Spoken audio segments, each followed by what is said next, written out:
அந்த நடராஜ பெருமானுடைய வடிவத்தை பாருங்கள். முதல்ல பார்க்க வேண்டியது வலதுபுறத்திலே உடுக்கை, அதற்கு பிறகு அபயக்கரம். அப்போ உடுக்கையிலே இருந்து உங்கள் பார்வை அபயக்கரத்துக்கு வருகிறதா?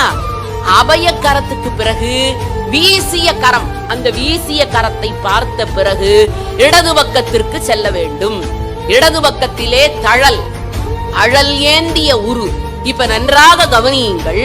முதலிலே உடுக்கை, உடுக்கைக்கு பிறகு அபயக்கரம், அதற்கு பிறகு வீசிய கரம், அதற்கு பிறகு எங்கே செல்லுகிறோம்? இடதுபுறத்திலே இருக்கக்கூடிய தழலேந்திய கரம்.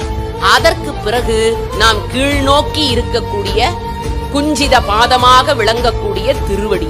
இதை நீங்கள் கவனமாக பார்த்தால் ஓம் என்ற வடிவத்திலே இறைவனுடைய அமைப்பு அமைந்திருப்பதை அந்த உண்மை விளக்கம் அழகாக சொல்லுகிறது.